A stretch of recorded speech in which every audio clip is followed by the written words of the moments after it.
We start in Portland for Pacific Northwest Wrestling, and Rocky Johnson and King Parsons trying to win the Pacific Northwest tag titles back from the Army's Matt Borne and Rip Oliver. King and Rocky. Hey, Frank, I just want to say one thing. We outsmarted them at their own game, brother, and this gives us a chance for a title shot. Okay, I'm not saying the way we won. We went out there and won fair and square. All we did was beat them at their own game, but that makes us #1 challengers, so we're in line for that belt, brothers. And if you think we did something to you tonight, just wait until next week, because I want that belt back, and I'm sure my partner, King, does that. We worked a lot hard, a long time. Now, they hurt King a couple times, but that's all in the past, brother. We ain't in the past no more. We come in front, and we coming for you, and we coming for the belt. So why don't you tell them, King? Like my partner said, Borne and Oliver, what goes around, come around. Brother, we showed the people tonight that we could do it. Now, next week, we going all the way. And believe me, Rocky and myself is more than ready. A young Curt Hennig challenged the Army's leader, Buddy Rose. Possible for me to come out here today and wrestle Buddy Rose. I've been having a little bit of an argument with him, Don, and I was wondering if there was any chance that I could face Buddy Rose here on TV today. The new kid on the block wants to challenge the bully on the block. If Stan Stasiak don't mind to step aside, I'll come in and show you made the biggest mistake of your life. Buddy Rose has answered that challenge. When you're the top gun in the area, you almost have to when a young man that's at you. Good move. Getting hot, coming into the corner after him. Downstairs, roundhouse rights. Brings him out, double knee left. And he breaks on the referee's count. We're going to have a whip. What'll he do with him? Drop kick. And he caught him. Catches him again. Curt was trying to prove himself, and would by almost defeating Rose. Of course, the Army would interfere to keep that from happening.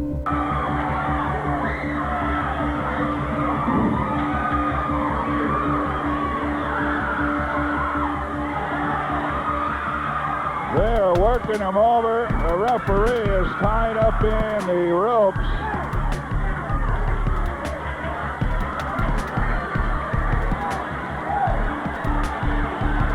They're still working him over. We're going to need some help.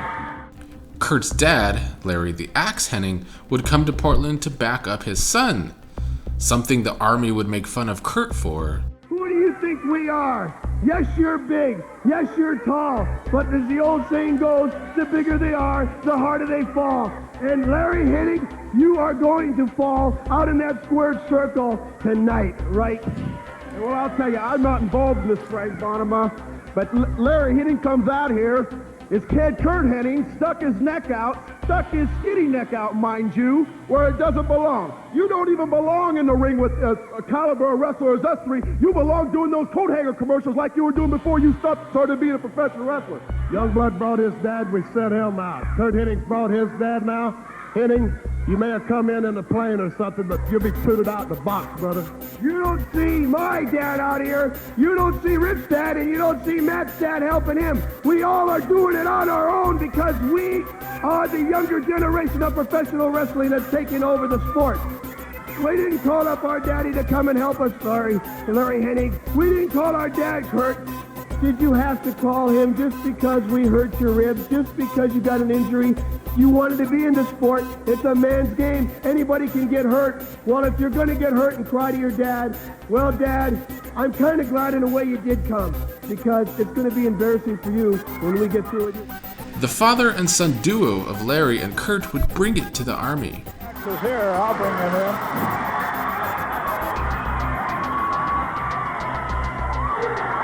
Down. Shoulder throw. He's taken into the corner. Shoulder toss. Oh, elbow smash. Covers him with a small package. Larry Hennig in to save the day.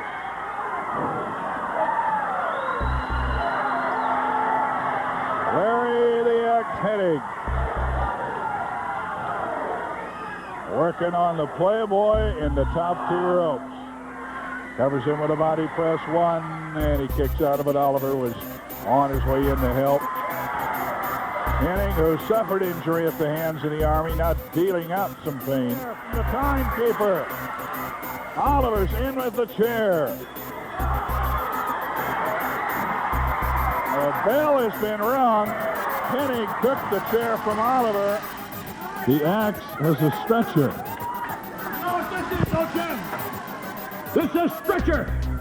They think I came 3,000 miles. They think they're going to pick on one Hennig. When they pick on one Hennig, they got to pick on the whole clan.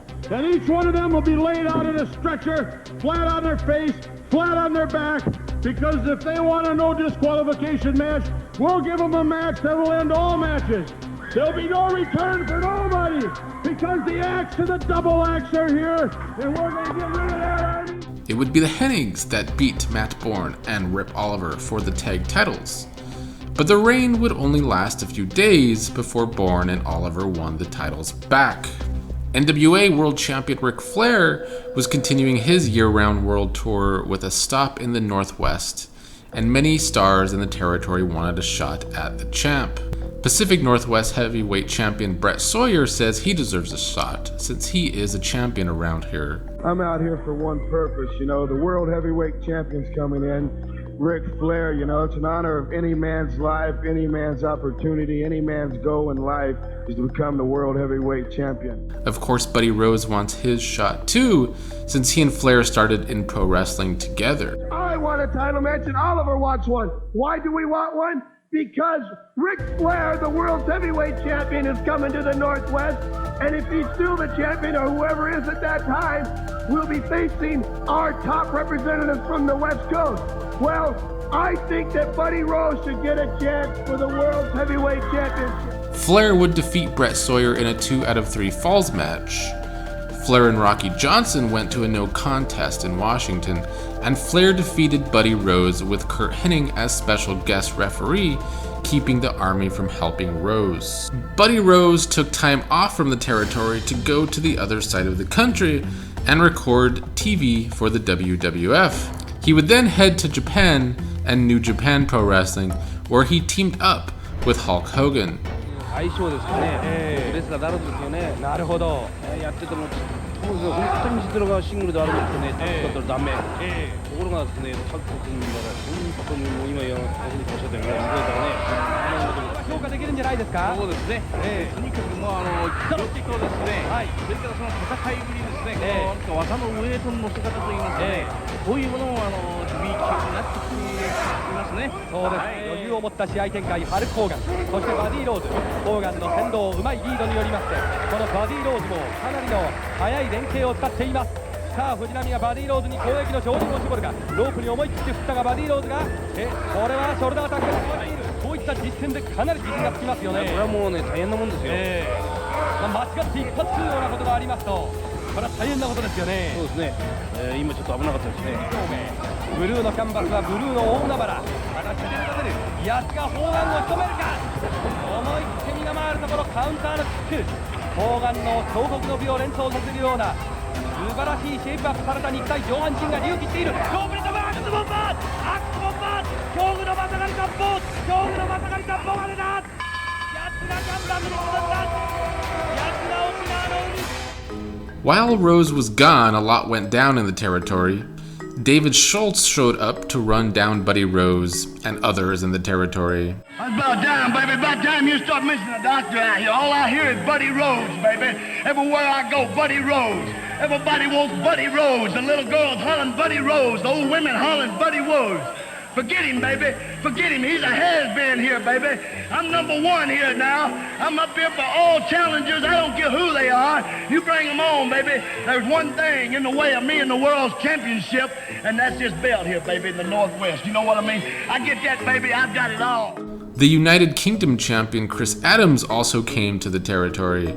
He first took on Dizzy Hogan, aka Edward Leslie, aka Brutus Beefcake. Over the top ropes. Whip into the corner.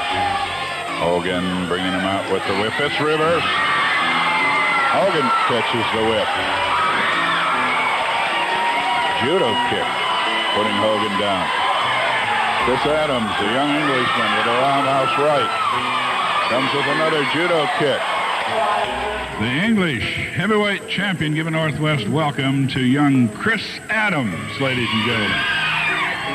It's a bit difficult for me, really, to come here and sort of say what I want to, but I notice we have a lot of big wrestlers here, okay? Now that's fine, and they are very, very good wrestlers. I know this. I've heard about these wrestlers you have here in Oregon. All over the world, they're known. For example, the guy that I had tonight, Dizzy Hogan, okay, he's very, very famous, but his big muscles, they don't worry me. I am the British Heavyweight Champion, so I'm prepared to put my belt on the line to any of these wrestlers that might want to take the challenge. David Schultz and Chris Adams had problems with each other as well. Whip into the corner, Adams, there it is. There is that kick, and you see the effect of it. Schultz stopping the count. He's got Adams hurt enough. I think he wants to hurt him a little bit more. Hope to keep him out there. The elbow. Side the ring. And Adams going to give some of it back to Schultz, ramming his head into that steel ring post. 4-inch steel pipe. Body slam. No, he's going to ram him into the turnbuckle. Trying to tie him up now in that top turnbuckle. Upside down, has him kicked to the midsection. And again.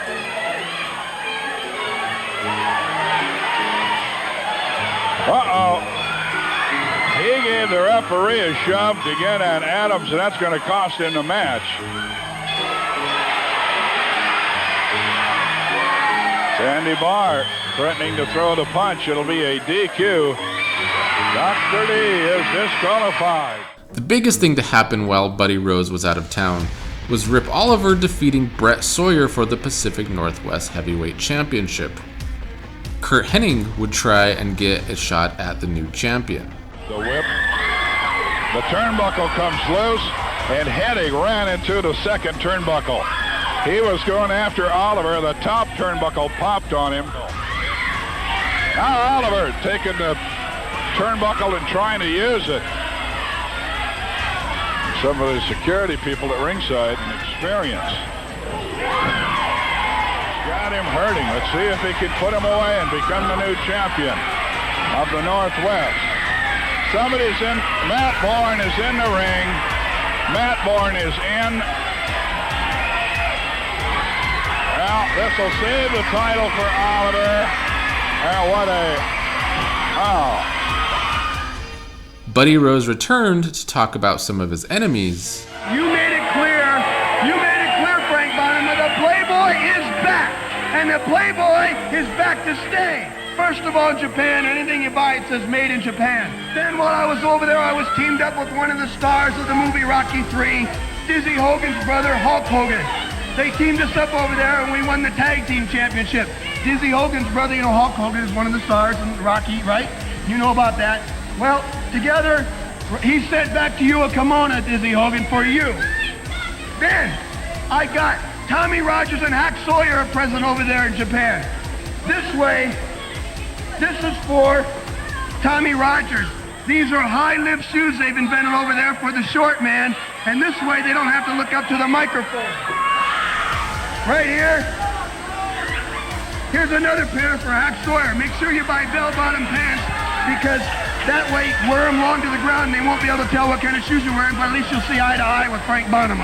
I watched the tapes for the last 5 weeks, and Dr. D thinks he's #1 around here. Well, let me tell you something, Dr. D. Does that stand for Dr. Dog, Dr. Doggy? Well, I went to the pet store, and I got you a muzzle to put around that mouth of yours, and then you just strap it around the back of your head, and Dr. D, that way you can be seen and not heard.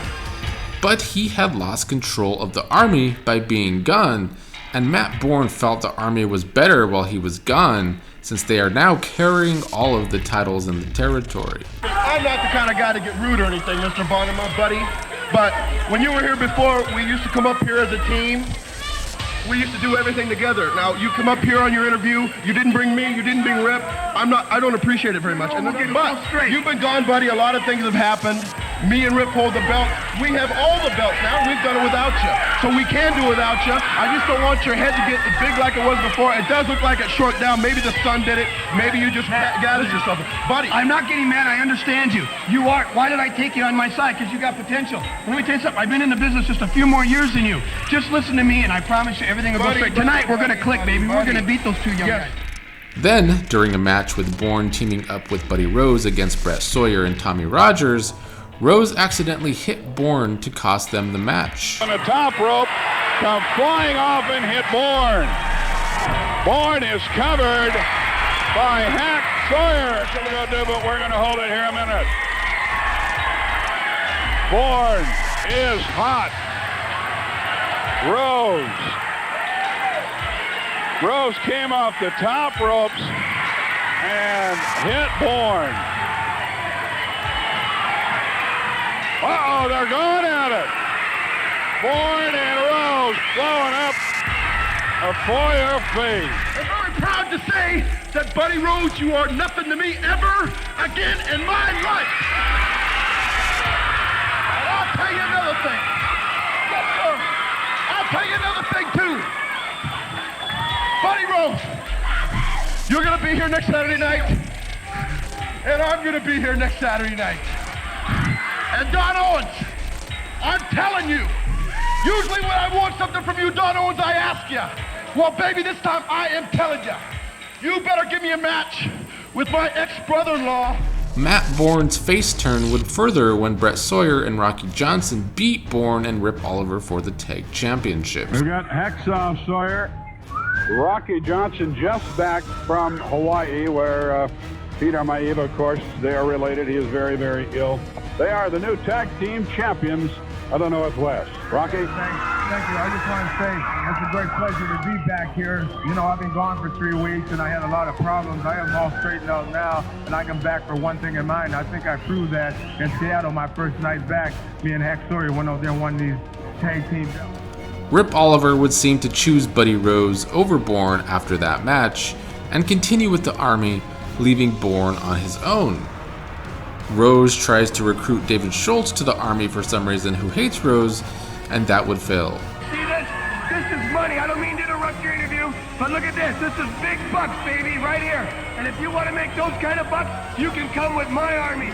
I don't like your money. You don't have enough money for me. I burn more money, baby. You showing me right there. You got to get out the bread, baby. You got to get out the cabbage. You got to put something out for the doctor. But like I told you, I got a place on my team for you. It's right down at the bottom, baby. Shining the doctor's shoes. The Matt Borne and Buddy Rose feud would explode in what would be a bloody brawl. Here's cut. He is, and he's going to be. The brawl would end in a double countout. Savage asking for help out of the dressing room. Savage is asking for help out of the dressing room to come down and break it up. It's turned into a melee. There is the bell. Sandy Bar and Savage gets belted. We're going to hold it here a moment. In a rematch, Buddy Rose would defeat Borne after the use of a chain. Rose has a chain wrapped around. It's got to be a 3-foot length of chain, something like that. Apparently there was a no DQ to this match that I didn't know about. Down in Alabama, in Southeastern Championship Wrestling, the two Canadians in the territory, Joe LeDuc and Jacques Rougeau, continued to boil each other's blood in an intense feud. We have as our guest a man who has become a legend in the Southeast, the former Southeastern Heavyweight Champion, the Canadian lumberjack, Joe LeDuc. That's right, Cool Breeze. LeDuc had lost the Southeastern Heavyweight title to Rougeau. He is upset because the match did not have the referee it was supposed to have, and a wrestler with a refereeing license was the ref in the title match when he lost. Now, earlier in this evening at the Houston County Farm Center in Dothan, Alabama, the senior referee, Larry Brock, had taken ill. Now, the gentleman in the ring, Mike Jackson, who is a wrestler, he's also licensed by the National Wrestling Alliance, however, not by Southeastern Wrestling, but he was the only referee available. Notice both men are out. The man in the ring is on the floor, and he's not up, so the referee should have counted both men out. Of course, the referee was not sanctioned by the company, the Southeastern company. Well, if you watch the monitor again, senior referee Larry Brock has come down from the dressing room and is telling Mike Jackson that he should have counted both you and Jacques Rougeau out. Both men were down. It should have been a double count out. So bad he don't even know he's got the championship belt in his hand right now. Well, referee Larry Brock, as senior referee, ordered the match to continue. Look where he's going to drop kick me, right in the back, as usual. The match was ruled in continuation by the senior referee for Southeastern Wrestling. A count of 3, and the Southeastern Championship changed hands. Did it this time, right? Let me tell you something. Rougeau, you hold me your hair, and you hold me the belt. It's mine.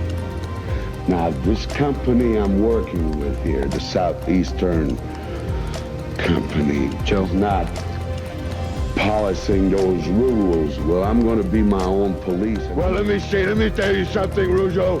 I'm going to get your hair. I'm going to get the belt. I'm going to get it. I'm going to get it. I'm going to get your hair, Rougeau, and I'm going to get that belt. In another match, LeDuc then gave Rougeau stitches. This match, of course, with Jacques Rougeau. Well, you just take a look. Take a good look what I'm doing to Rougeau. He attacked me from behind to start the match with, but I turned it around a little bit. All right, Cool Breeze. On the videotape. Take a good look at it, and take a good look at your Southeastern champion. Joe LeDuc clearly with the advantage at this point in the match. Rougeau on the canvas. Jacques Rougeau is severely lacerated across the forehead. He's got a little cut on his face, and all he's telling everybody around town that he got stitches on his head, but he's a liar. Because when I want the boy to get stitches on his head, I'll do it. Before that, you just take my word for what you see there. The man is down. The new Southeastern Heavyweight Champion, Jacques Rougeau, will meet the former champion, the Canadian lumberjack Joe LeDuc, in a non-title match. We have the comments of the former champion, Joe LeDuc. You know why Rougeau does not put the title on the line to fight against the one and only Joe LeDuc? Well, it's very obvious. All right, Rougeau tell you that the 30 days is not up yet. That's a bunch of bull, Rougeau. After I'm through with you, you saw the film. Everybody saw the film. You just lay there. You could not move. He's asking me why I'm not putting up the title, and I got a good reason why I'm not putting up the title. And I could think of 2 good reasons, but the first one is right up here on my forehead. I'm 21 years old, and I tell you what, I got more stitches on than half of the wrestlers in this territory, and I got something else to say, Joe LeDuc. You know why the biggest reason I ain't giving you a title match? I don't like you. I don't like you at all, because I've learned that you came on TV to tell all my people that I was a backstabber, and you came and backstabbed me with the belt and gave me 12 stitches up in my head. So you go ahead and come up to me and ask me why you ain't gotten a championship match. Like I said, LeDuc, I don't like you, and you're gonna work for it, and you're gonna get some scars up your head too, boy. LeDuc would get his crazy revenge in a match after a ref bump. That, Charlie. Good forearm by Rougeau. Reversal by Joe LeDuc, going right head on into ring official Marvin Kelly. He used the chemical ether to knock Rougeau out and shave his head. For the dressing room, what? Having wait a minute. An aerosol. What is this? An aerosol can? What is that? It's a stench in the television. The stench in the... LeDuc spraying that cloth with something from an aerosol can is wrapped it around the face of Jacques Rougeau. There's a hospital-like smell in the studio, almost a sickeningly sweet smell. Rougeau is on the canvas, his legs. Wait a minute. Whoa. Rougeau with clippers. The Canadian lumberjack, Joe LeDuc. A pair of barber shears is This is cutting the ridiculous. hair. This is beyond the hair of Jacques Rougeau. This certainly Rougeau almost. This is beyond the sport of wrestling whatsoever. This is This is not wrestling. The smell in the studio arena almost, it's a sickeningly sweet smell. Rougeau hasn't moved since LeDuc clamped that towel over his face. In the years that I've followed professional wrestling, I've never seen anything like this. This is disgusting. Jacques Rougeau, they just got him out of the ring. I don't know what. I don't know what. Jacques Rougeau's still ill from whatever that the sickening smell in the studio. Something that smells on the something like ether. I'll tell you what. A lot of bad moments in my life. And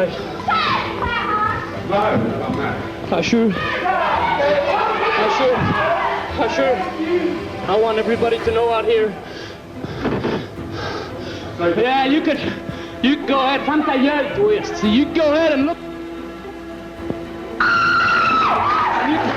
You could look at my head and tell everybody how much a man you are, Joe LeDuc, but you just showed your true colors.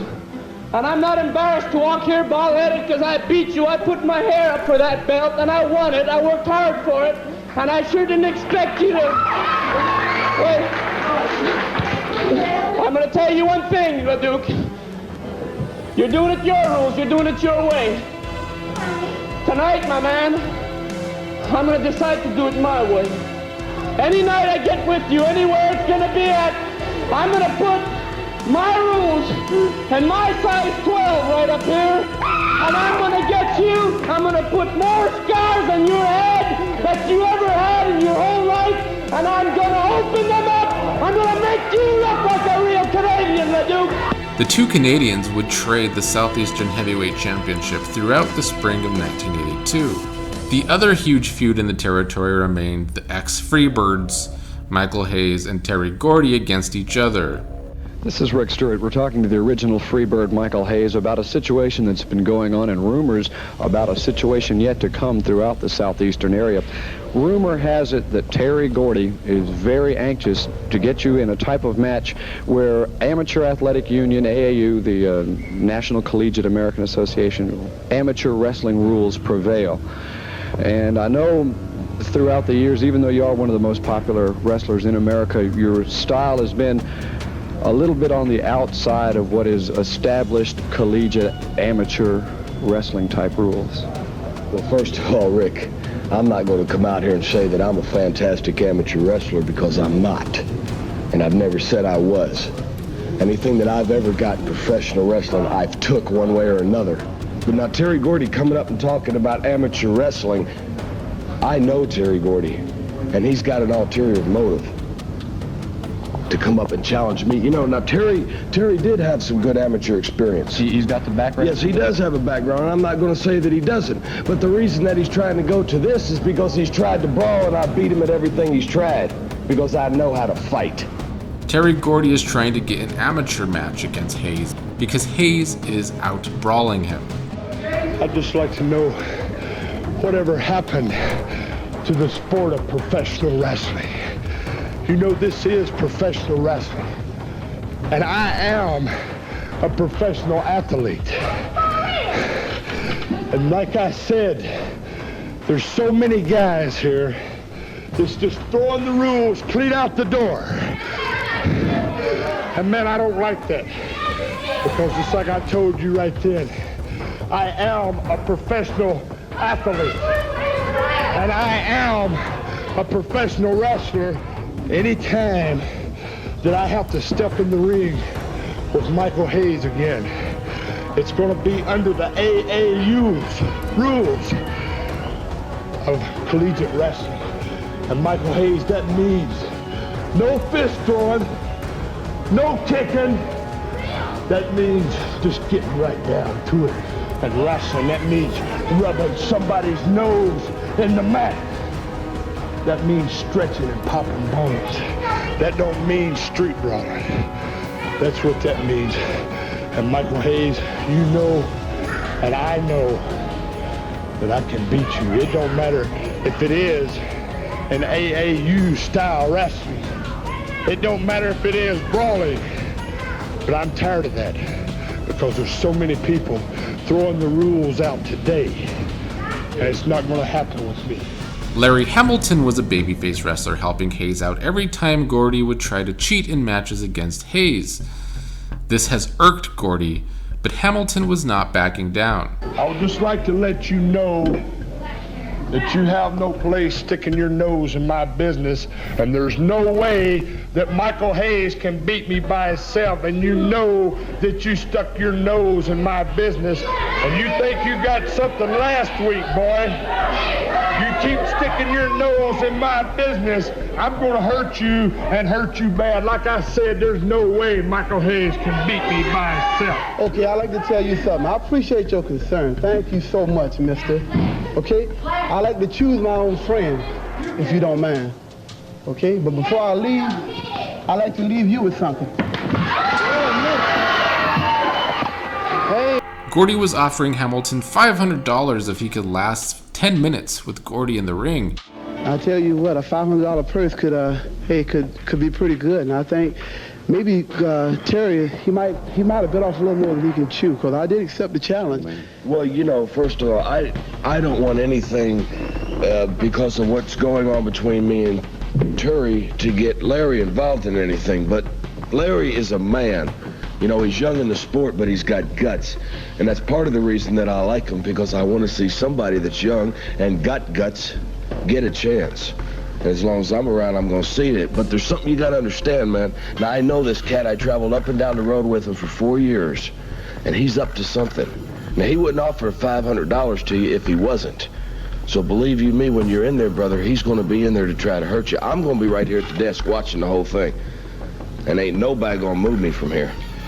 But I tell you what, I wouldn't be surprised to see Larry walk out with $500. Hamilton starts the match hotter than Gordy was expecting. Come on, Larry. Two count on Gordy. Hamilton decking his man, taking Gordy out. Vertical suplex. Now see there, Charlie, if Larry wanted to, he could run for 10 minutes to get the money. He's going to be good one day, real good. But Gordy would get control and try to torture Hamilton during the match. Sets his man for what's become his trademark. Gordy sets his man for a pile driver. Brings down hard into that mat. Two count, but Hamilton's near the ropes. He manages to drape his foot over the bottom rope. Hayes had to throw in the towel for Hamilton, which led to a brawl. More than Michael Hayes saying that Hamilton just won't give up after that pile driver. Freebird Hayes hits the ring. Now Hayes opens fire on Gordy, throwing in the towel for Hamilton, saying Hamilton was taking too much punishment, and indeed about 3 neck breakers in that pile driver were too much. LeDuc came to help Gordy because the heels in the territory tended to stick together. Lumberjack Joe LeDuc in the ring. Terry Gordy, Joe LeDuc, Michael Hayes, and Larry Hamilton all at ringside. Now it's Gordy and Hayes outside of the ring. Showing Larry Hamilton. Gordy taking Hayes. Chair to the head. The Hayes and Gordy feud would reach its boiling point and lead to a cage match to settle the score. Not just any cage match, but a loser leaves town match.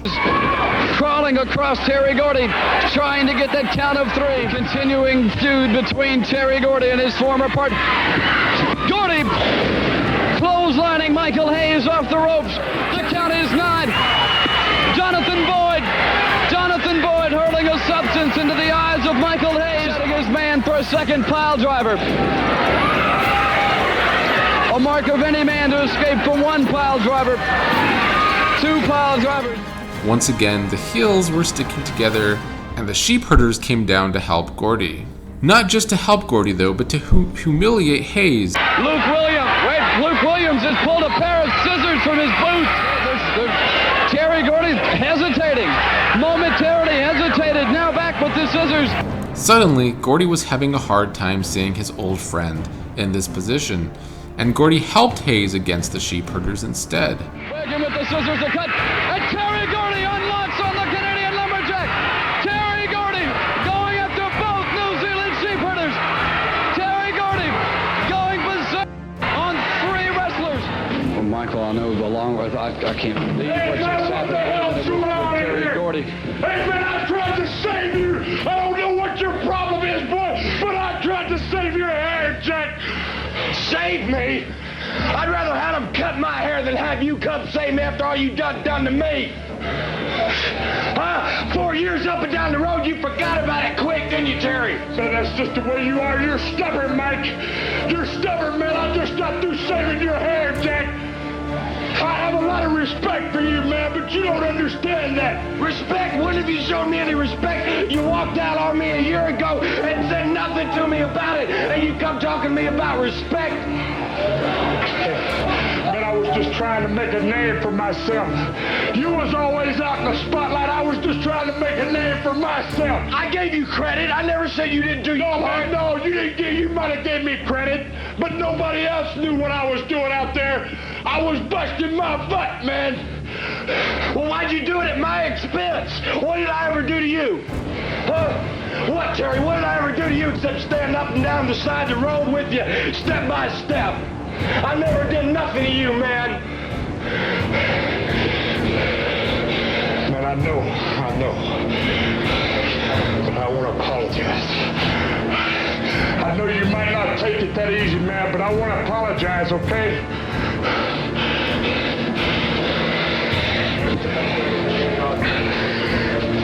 Hey, man, don't cut the camera. Don't cut it right now. Go ahead. I want you to show this. I want everybody out there on TV, I want you to show it. I don't know what to say.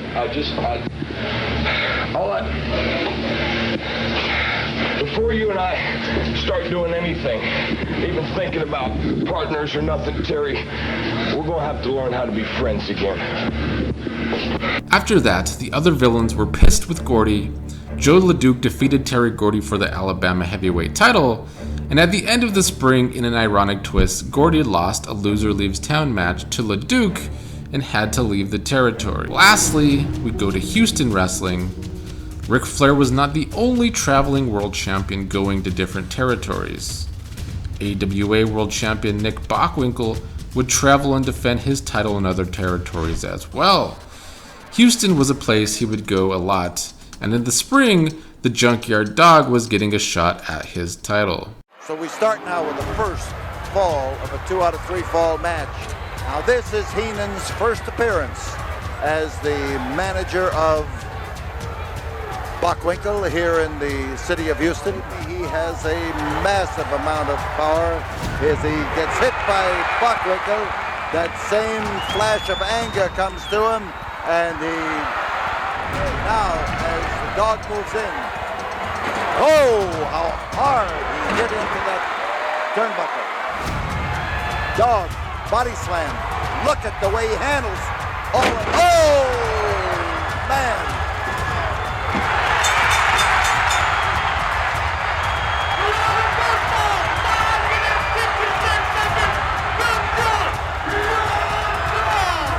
And they have just seen the champion defeated in the first fall of this match. The dog has lost his advantage, and as the champion comes in with a driving foot, he is still not recovered from the concentrated effect of the powerhouse slam that cost him the first fall. And his back gave way and hit. And now he goes for the pile driver. And the Junkyard Dog is in trouble. There it is.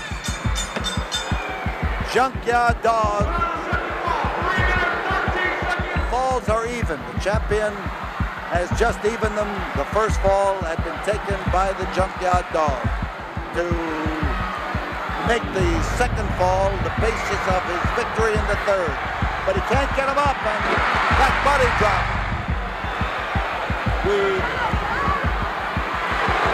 Here is the exchange. And Bockwinkel is maybe making a mistake, standing there and exchanging wallops with the Junkyard Dog. will make one of them come out of that ring champion of the world. And there was a head-on smash, a face-on smash. He needs a respite. Here's the crotch hold, a lift, and down goes Nick Kozak. Looking for the power slam is Junkyard Dog. We could have it. There's one. There's two. And Nick only counted one. Nick counted one. I think Heenan counted on the other side. I think Heenan slammed the canvas on the other side. The Dog that he did not count. And Heenan is about to get his comeuppance as the Dog drags him into the ring. Heenan did not come into the ring willingly, and there has been a disqualification as Bobby Heenan was in the ring. It was the Dog who dragged him. Ladies and gentlemen, the winner of the third fall in the match on disqualification